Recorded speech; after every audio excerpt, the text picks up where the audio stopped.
Hello, Snugglebugs, and welcome to our review, I guess, of the Hearthstone announcement made today of the Voyage to the Sunken City.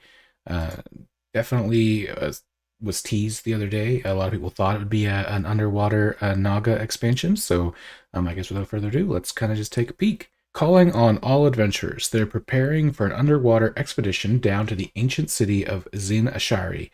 The long-lost city is home to beautiful sights and terrifying danger. Look out for colossal sea creatures, schools of ravenous swarmers, and territorial naga. Brave this danger, and who knows what mysteries you'll dredge up from the depths. Secure your snorkel and fasten your flippers. Soon we'll depart on your voyage to the sunken city. Well, this map looks pretty nice, I must say, actually. Definitely seems to fit the theme. A little darker than normal. Okay. So the first thing, we'll review these cards after, but the first thing is they're adding a new minion type Naga, which I guess sort of fits, again, the theme here. So just a little background on those. Destroyed by their thirst for power and cursed for all eternity, the Vengeful Naga are a new minion type coming to this expansion and becoming a permanent addition to Hearthstone. The Naga are a spell-focused minion type that tend to give bonuses for playing spells while the Naga are in your hand. And again, we'll... also, I do believe that there are cards that are already in the game that will fit the Naga, similar to when they added Quillbore a while back, that will get the Naga tag. So that's kind of interesting. A new keyword called Colossal. So the ocean floor is home to many massive monsters, unlike anything you've seen before. These giant creatures are too big to fit into one card. Minions with the Colossal keyword come with extra appendages, so they're like extra, like large enough that they can't be contained in one minion card is the idea. Appendages with their main body in powerful ways. These appendages are summoned with the main body even if the Colossal minion wasn't played from your hand. So I believe what that would mean is if you randomly generate this card, like from the graveyard, then it would still add the Colac shell. And again, sorry, I'll take a look at these cards after. And they're actually adding a second keyword called Dredge. Don't you hate it when the one card you need is at the bottom of your deck? Well, not anymore. Dredge is a new keyword that lets you look at the bottom three cards of your deck and pick one to bubble up to the top. You can combine these Dredge cards with the new Asharan cards that send the powerful Sunken card to the bottom of your deck, whether it's Sunken Treasures, your cool new legendary, or a well-timed damage spell. Dredge can help you get just what you need. With Dredge, you kind of discover the bottom three cards of your deck, but instead of adding to your hand, you put it to the top.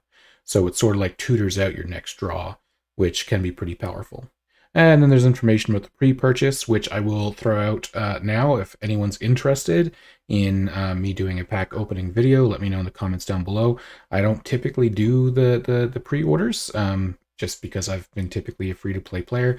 But if that is something that maybe people would like to see to help me build up my collection to make future videos for the upcoming expansion, as well as if that's just something, again, neat that people would like, then I will possibly purchase one of these bundles and open it up on the channel. So let me know.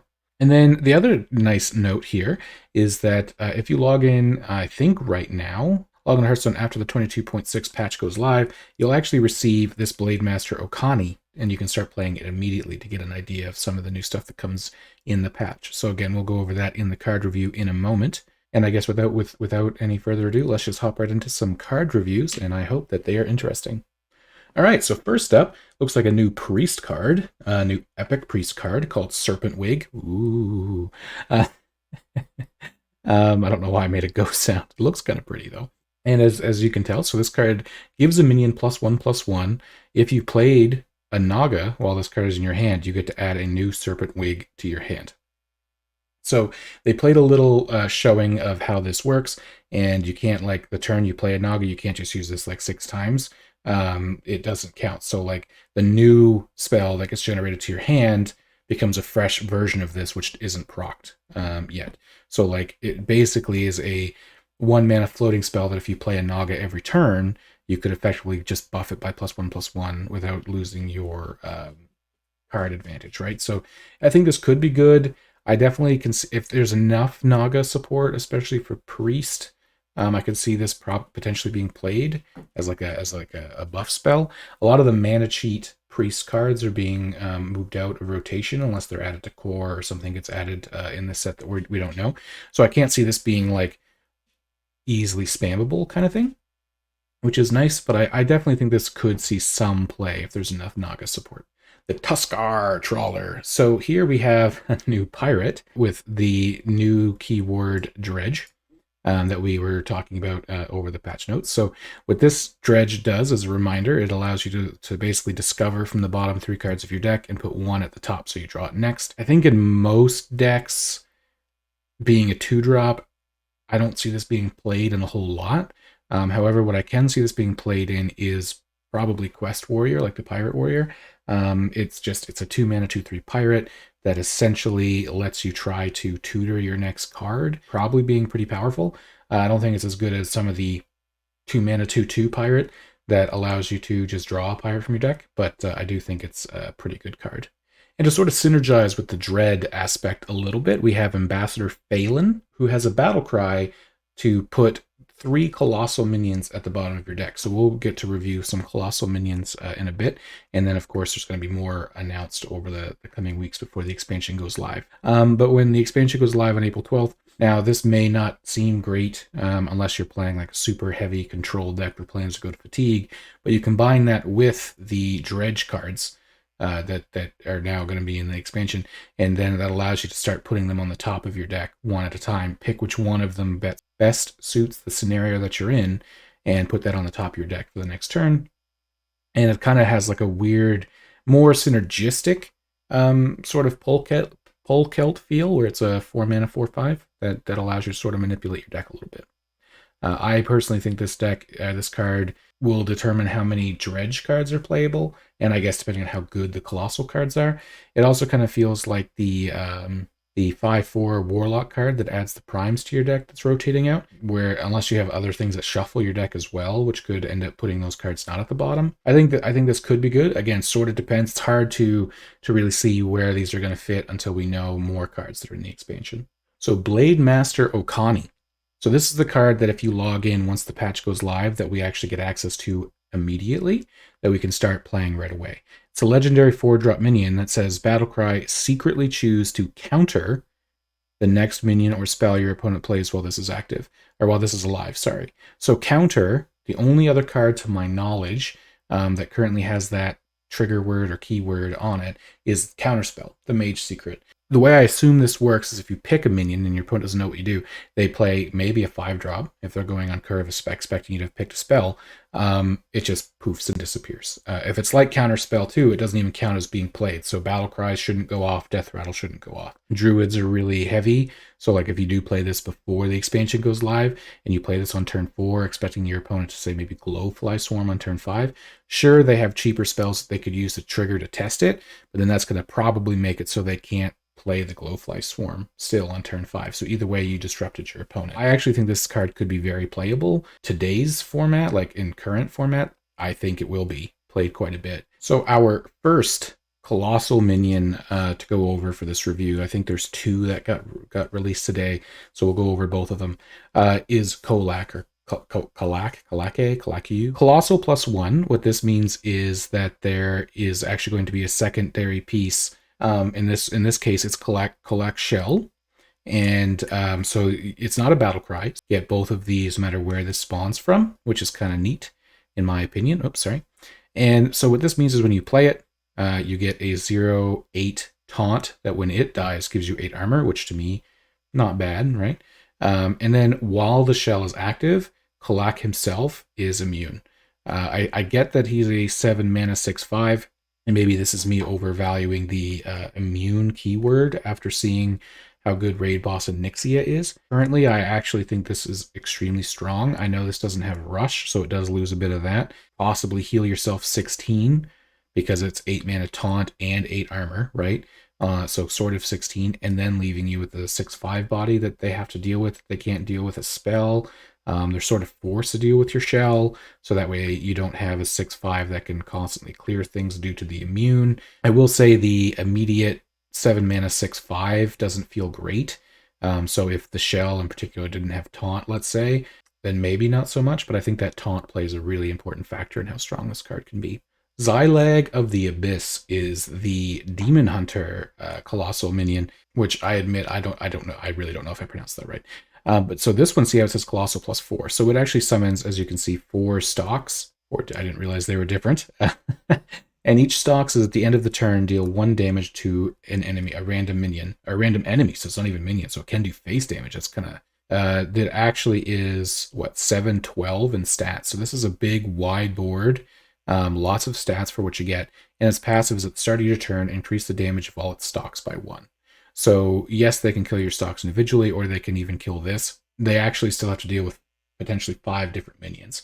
So even as like a random, 4 damage thing that drives them to play inefficiently, I think is pretty good. Right now, I don't see this being super strong. Being a demon, I guess, though, could mean that it gets played into the big demon package, which I guess maybe will help push that a little further. I know they were trying to push that a bit, I think, in the last couple expansions. So with some of the tokeny stuff rotating out for the Demon Hunter, and then some maybe big Demon Hunter stuff coming in, maybe that's the package we'll be seeing. And if so, then yes, I do think this will be played in the expansion. But as of right now, I'm not 100% certain.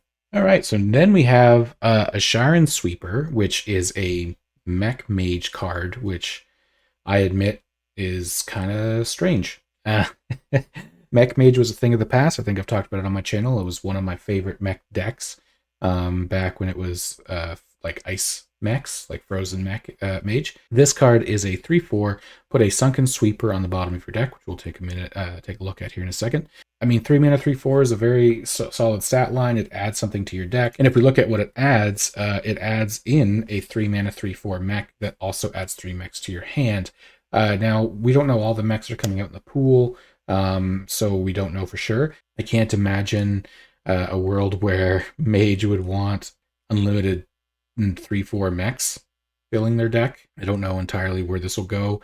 If there's some good dredge, like say 4 mana play, possibly, we could see this put a Sunken Sweeper on the bottom of your deck. You play a 4 mana card to put this back on the top of your deck, so then you can get a handful of mechs.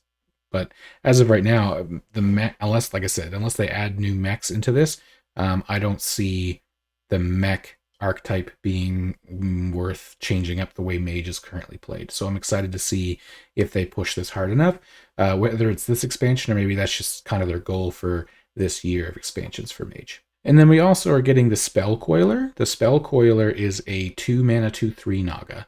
Battlecry, if you've cast a spell while holding this, discover a spell. I think that's not bad. I don't think that's great. I love the idea of what they're trying to do with Nagas, with the constant needing to either hold a spell or play a spell, or vice versa, with the Naga spells having to play a Naga minion. But as of right now, we don't really see any of those because they've only released like a handful of cards. So we'll have to wait and see how many of the 135 cards that are coming out fit into that. Warlock Murloc, which we used to see a long time ago, was like a Warlock Murloc deck, very aggro style deck. And this is a 4 mana 4/4 Battlecry Dredge, which means you get to look at the bottom, again, to repeat, you get to look at the bottom 3 cards of your deck and put one on the top.